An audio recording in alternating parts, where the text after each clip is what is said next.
সিঁদুরের মূল্য নাটকের 171তম পর্বে তোমরা দেখতে পাবে যে মিঠি সবার সামনে কান্না করে আর বলে, আমি আর রানা শিখার খুনি না, আপনারা একটু বোঝার চেষ্টা করুন। আমাদের মিঠি এইসব কথা বলে আর কান্না করে। অন্যদিকে কেউ আগে থেকে জানতে পেরে গেছিল যে প্রতাপ ওই রাস্তা দিয়ে যাবে, আর তখনই কয়েকজন গুন্ডা মিলে রাস্তায় গাছ ফেলে রাখে প্রতাপকে আটকানোর জন্য। মিঠি যখন সবার সামনে বলছিল যে শিখার খুনি অন্য কেউ, কিন্তু তখনও প্রতাপ মিঠির কথা বিশ্বাস করতে চায় না।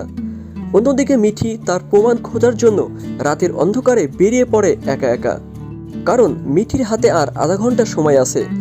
এই আধা ঘন্টার মধ্যেই মিঠিকে প্রমাণ বের করতে হবে। অর্জুনের পরিবারের সবাই অর্জুনকে ডিভোর্স পেপারে সাইন করার জন্য, কারণ অর্জুনের পরিবারের সবাই চায় মিঠিকে অর্জুনের জীবন থেকে সরে দিতে। মিঠিকে অর্জুনের পরিবারের সবাই বাড়ি থেকে বের করে দিয়েছিল। অর্জুন ডিভোর্স পেপারে সাইন করতে চাচ্ছিল না, কিন্তু অর্জুনকে সবাই বাধ্য করে।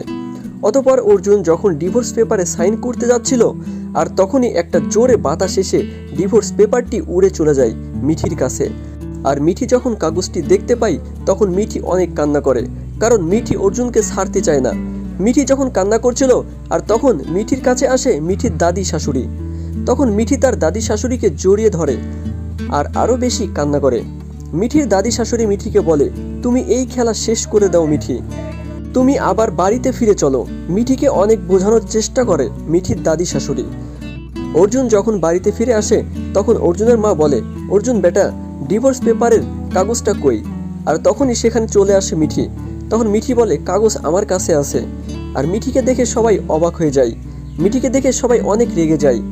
মিঠির হাতে ডিভোর্স পেপারটি থাকায় মিঠির শাশুড়ি অনেক রেগে যায় মিঠির ওপরে। তখন মিঠির শাশুড়ি মিঠিকে বলে, তুমি চুপচাপ কাগজ দিয়ে এই বাড়ি থেকে বের হয়ে চলে যাও মিঠি। তখন মিঠি বলে, আমি এই বাড়ি থেকে কোথাও যাব না, কারণ আমি এই বাড়ির বউ, আর আমি এই বাড়িতেই থাকবো। অতঃপর অর্জুন আর মিঠি দুজনের মুখোমুখি হয়। তাহলে কি অর্জুন মিঠিকে ডিভোর্স দিয়ে দেবে? সেটা তোমরা দেখতে পারবে আগামী 172তম পর্বে। তো বন্ধুরা, ততক্ষণে তোমরা আমাদের এই চ্যানেলের সাথেই থেকো। আর তোমরা যদি এখনও আমাদের এই চ্যানেলটিকে সাবস্ক্রাইব করে না থাকো, তাহলে অবশ্যই চ্যানেলটিকে সাবস্ক্রাইব করে এসো। ভালো থেকো, সুস্থ থেকো, ধন্যবাদ।